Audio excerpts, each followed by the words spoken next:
So we're down in Chicopee, Mass for Valleycon. It's another IPMS show. I got a couple Gundam categories, I think a beginner and advanced or something like that. And I guess we'll head in and see what this one's all about.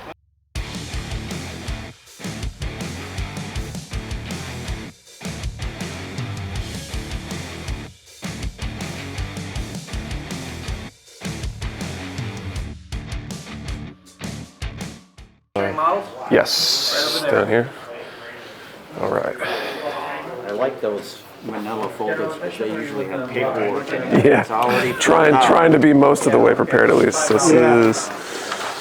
This is yours. I think I gotta split some of these up, but I guess I can tear them up. I guess I'll go first because I think I need to get my my categories set too. Use these. Those, gotcha. So that's that.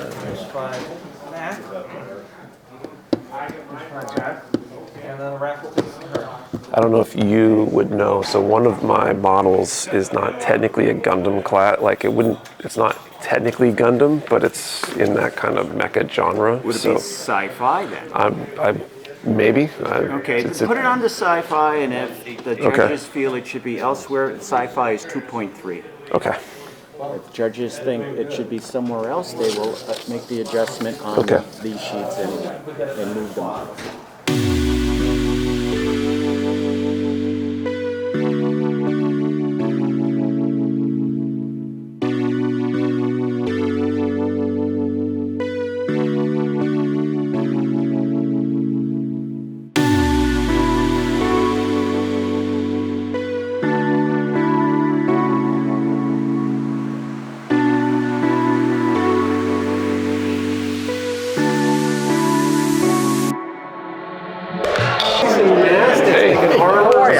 Yourself? Not too bad.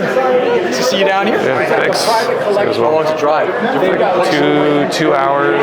It wasn't bad at all. Sorry, this is a one-man show. Yeah. If you include my wife and myself, we're 8. Yeah, I mean a lot of it are part-time. There's only two full-time people on payroll, but all the warehouse help is part-time. It works well for now for redundancy purposes and stuff. You don't want one full-time person. I'd rather have 3 or 4 part-time people because then if somebody's out sick or whatever, it works better.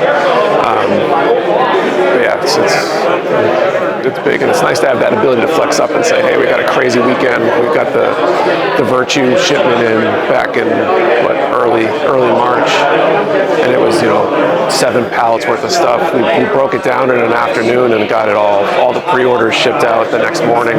Really? Yeah. Less than 24 hours. Yeah, and we only were able to do that because we were like, okay, hey guys, can you come in? Yeah. Nice. Yeah, so that's nice to have that ability too. So that's. How are you seeing things now with everything that's going on with just product availability and that type of thing? I think it's getting better, but I don't know if everybody would agree. Yeah, most people I talk to are like, it's not getting better. Like it feels like it's getting better, but I think it's getting better for me because I'm ordering more and more because I order what I would have thought would have been enough for 6 months and it sells out in a weekend. So now I'm ordering what I think I need for 2 years because if I get it, I get it, and then if I get it, like I would rather have stuff on the shelves for 6 months or a year or whatever. And so I'm placing these larger and larger orders, which means I'm getting more and more stuff. It's a little bit nerve-wracking because you don't know what you're actually going to get, and so you don't want to place an order for so much that if you got it, you'd be like, shit, I got it all. Like I thought they were going to cut me down, but. So it's like playing a game of how do I order as much as I can and hope that they're going to cut some of it and hope that the total cut allows you to stay within budget and not have to get a credit line or something. Yeah, just get that right inventory. Yeah, it's tough. That's tough right now. So I feel like it's getting better. I think it's really cool that they have a category for that because so many. It's intimidating coming out to your first show and it gets you that first. Why bother? Yeah, but so it gets you out and then you want to see the next thing or do the next thing. You see what everybody else is doing, like, oh, okay, here's how I can go to that next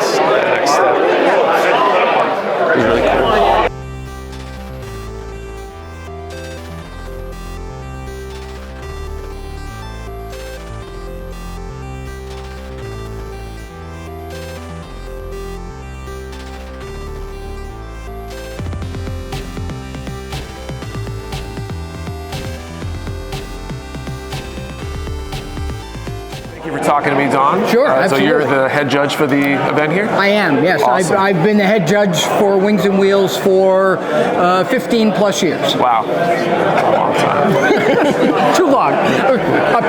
Apparently, I left the meeting early one day, and I got elected head judge for life. So, never leave the meeting. Absolutely.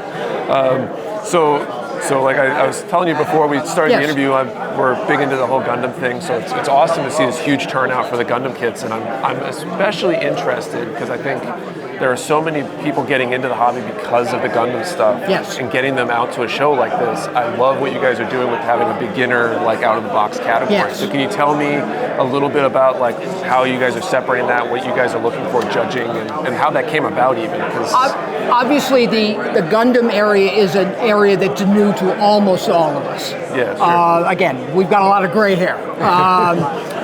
But I think by reaching out to the local Gundam community here in Western Mass, primarily through Nancy Cody at Gundam Galaxy, that was the first place where we got some information about the world.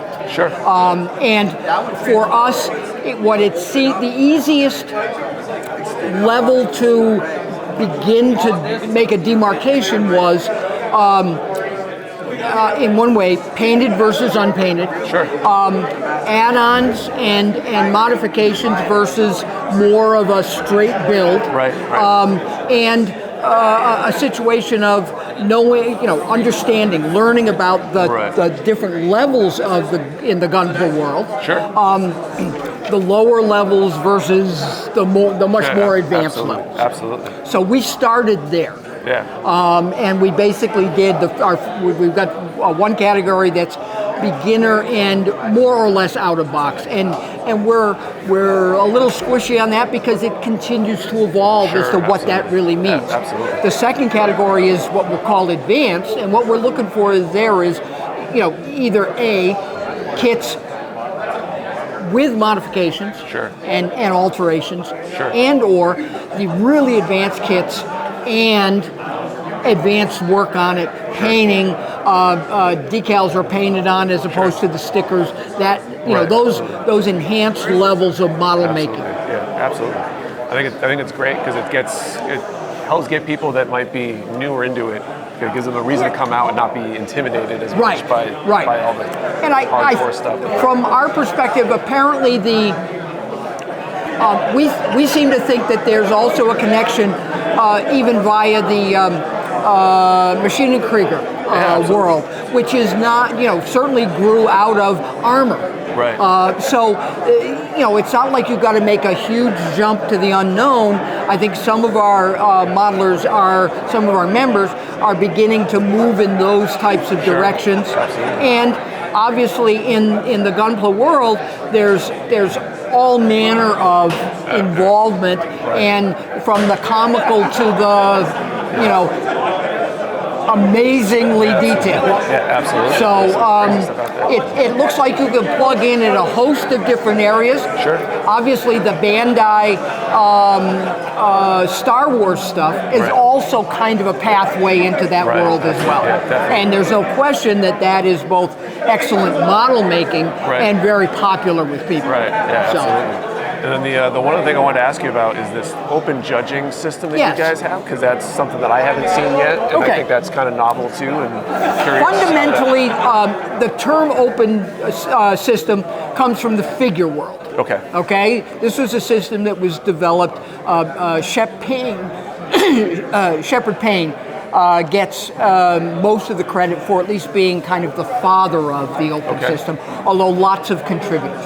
The fundamental basis is judging against a standard as opposed to judging against what else is on the table. Sure. All right. So the fundamental idea is that your work, my work, my work might be silver level. Your work might be gold level. Okay. We can go to I can look at your work and say, yes, it's a step above mine. All right. I can, as a new modeler, I can come in and I can aspire to try to get to the bronze level. Right. Okay, as a bronze level painter, I'm working like hard to I can to get to the silver level. Right. Right. Taking that concept, Right. what we try to do is to there's a little bit of a there are some strong points and weak points to the IPMS way of doing first, second, third based on only what's in a class Right. at that particular moment. Right. One of the fundamental things that now I'm going to speak personally now. Sure. Via my experience, in a situation where there are, let's say, lower level models Sure. in a class, but there's only two Right. in that class. One gets a silver and one gets a gold. Sure. First and second. Right. Okay? But if you look at them, what if they're only C level, or bronze level work? Right. There's a fundamental wrongness Sure. to that I don't particularly love. Sure. All right? Yeah, absolutely. I understand the practicalities of it. Right. But if my idealistic part of me Yeah. feels a little uncomfortable with that. In an open Understandable. system, I can legitimately say, I'm going to give these two a bronze level because I think that's the level that they're at. Right. We have no silvers this year. We have no golds this Sure. year. Sure. Okay? Right. I could have a situation rather than, let's say we've got two modelers of equal work, Right. outstanding work. Right. Why can't we give them both a gold medal? Sure. Okay? We can in the open system. Cool. Well, thanks a lot. That was very informative. Appreciate your time. Wonderful. Well, thank you. Thanks a lot. Absolutely. Thank you for coming. We really No problem. appreciate it.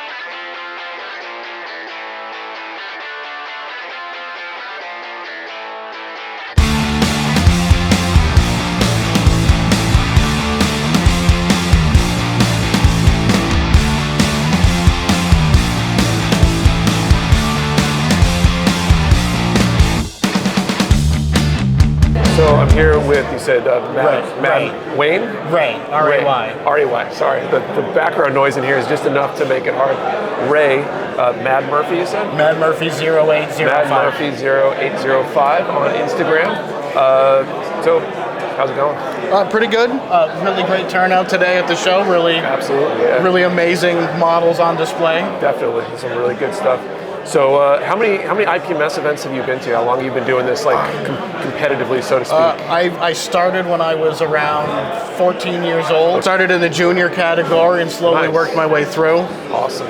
How many of those have you been doing Gundam that whole time, or are you Gundam I've picked up probably the last 4 or 5 years. It was actually at an IPMS show. Okay. Walking through at the vendor area and, oh wow, these robots are kind of cool. Yeah. Oh, I kind of want a tank. Oh, robots are kind of cool. Oh, look, a gun tank. It's a robot and a tank. And Nice. so I picked up an Origins gun tank, and Awesome. the bug bit me pretty hard. Awesome. I got that one on my backlog. Yeah. I need to get it now. Fantastic kit. Awesome. You're gonna love it. Awesome. Very cool. So, since you've been at this for a very long time, what advice would you give to somebody who maybe wants to get into coming to an IPMS show? Like, what would you wish you knew 20 years ago? Just come. Don't worry about where your quality is. Don't worry about there's somebody better than you. Enter what you have. Come see what other people have. Look at what other people are making. Get ideas. Get those creative juices flowing, because there's always room to improve. I've been doing this over 20 years, and I'm constantly learning new things. So just don't be afraid to try something new. Jump in. Very cool. Very cool. So this open judging format, right? The judging. What's your take on that? Do you feel like that's helped you grow as a builder? I feel like it being more inclusive, being judged on your own merits as opposed to against other people, helps us grow as a community, because it takes away a little bit of that intimidation factor. Sure. I may be a new builder, but I'm not directly competing against someone that's been doing it for decades and knows all these tricks. I can go in and show off my merits, show off what I can do. Sure. So I kind of like it, because anyone can come away with a medal. Cool. Very cool. Yeah, they don't have to show up and be like, oh, this other guy's been doing it for 20 years. How am I going to possibly beat him on my first time? Right. And then you get to see. Do you feel like you've seen, like, year over year, like you can measure your improvement? Like, did you? Not only can I measure my own improvement, I can see other people doing the same entries and the growth that you see coming from your community. Somebody that had something hobbled together the year before now all of a sudden comes in with something beautifully weathered, or a really amazing clean paint job, and just seeing how much people are growing on a yearly basis is just really rewarding on itself. It's like just awesome seeing your friends and what they can do. Yeah, really cool. So you brought this, among other things, you've got some other really cool builds, but this one I really wanted to kind of look at and talk to you about because it caught my eye earlier. One, because it's the only Gundam kind of peripherally related thing in the diorama section here. I personally love dioramas, and water effects are something that I want to do at some point. So I guess what can you tell me about like how you did this, like in terms of the base and stuff? I started off as my usual, way too much research. Looking at photos for references, watching a lot of model train videos, because finding outside resources that you might not think of in the Gundam community. So, okay, these guys make tons of terrain, so I'm going to start watching model train videos and see how they do their layouts. And the majority of this is foam and plaster. Some inexpensive paints, and a lot of time painting everything. So again, with the whole not being afraid to dive into something. Sure, absolutely. And this is my first water pour. So using an epoxy, I did not pay enough attention. I bought an epoxy that you can only pour up to an 1/8 inch deep pour on it. I did this as a single pour, and there's a little bit of cloudiness to it, and there's some spots where it affected it. So by using a ripple effect and then a little bit of white paint, I could hide that. So with everything else, like kind of learning how to roll with your punches and like, oh, I messed this up. How do I fix this? Yeah, absolutely. It's an important skill sometimes, because we all make those little things, and we want to kind of make it better. Yeah, like if I didn't point out this little cloudy area down in the back, you probably wouldn't notice. Sure, yeah. Right. I honestly kind of thought it was intentional, maybe. But it's so like this ripple effect that was intentional, right? That's Woodland Scenics makes a water effect actually called ripple. So you can go in, you can build it up, and you can manipulate it into giving you that texture. So you're trying to give it that like feel like, okay, it's stepped into the water. Right, it's stepped in the water, so it's going to ripple, but it's a river and it's flowing, so it's going to drag it away from it. And then I just dry brushed a little white once it dried to give it that little bit of like surface agitation. Awesome. I've heard good things about these, the AIM Warrior to Borderline kits. So would you say this is a solid kit? There's a few parts where I feel like they kind of skimped out on the engineering, the arms. But it's all about the way they fold up and fit into the carrier. So there's a reason they did it. The posability is phenomenal. They look really menacing because they're a 1/72, not a 1/144th, so it's a lot thicker. And gives you a much better presence than a standard HG kit. So like I said, I feel like on some of the joints they cheaped out a little bit, but it makes up for it with the overall aesthetic, and it was a fun build. Awesome, yeah. Seeing this one here, like I've been kind of like, I don't need them, and this I kind of want to be Akuchi now. It's got kind of a different kind of stance to a Gundam, and it's got kind of a really cool look to it. And it's an incredible looking build. So yeah, thank you. Great job on that.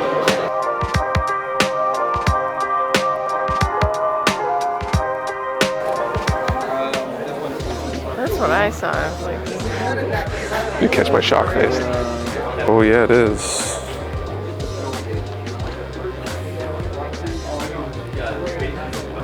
That was your first time going to an IPMS show. What did you think?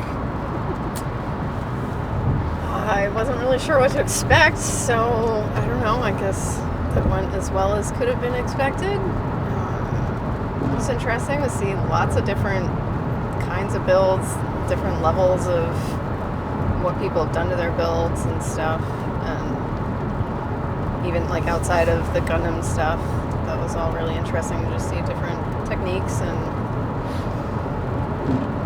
all the cool things people come up with. A lot of the diorama stuff is just interesting to look at. I was looking at a lot of the water feature type things that people had going on, where you had like scenery and like moving water type of features that are part of the build. Like that type of stuff is really cool looking. Some people had these like really detailed like fences that had like burned holes in them and stuff like that with some of the like military models, and so there was some really like customized stuff that looked really cool, that you could tell wasn't just something that they like bought and stuck on their build, you know. But I don't know in terms of what that's inspiring me to do yet. I have to do some thinking about what I want to try or what I would want to build next. Okay, so you took home a silver award because Evidently. it's an open category. Woody and Buzz are oh my god, you gotta catch this. That's great. So you got a silver award in your category. All right. Take Stingray for Asteroid Gundam. I guess how does that feel? I guess it's nice that like somebody thought it was good. I guess I don't know any of the like scoring or criteria that really determine that. So I guess that would be kind of. I wish that I knew more about how they determined that or whatever. Sure. I was trying to kind of listen in a little bit when they were getting to my build on the table, but I didn't really hear anything about mine. So I don't know what was discussed or like what they liked or didn't like or Right. you know what were the things holding it back versus the things that were cool. I don't know. Sure. I guess in summary, in case we run out of mic batteries or just forget to do it later, I think it was a good show. Saw some good stuff. The open judging thing was a very interesting addition that I guess benefited me because I probably would not have gotten anything if it was regular judging. Next category for Alco Grand Type. The beginner category is a great thing. I think more shows should attempt to do something like that. And yeah.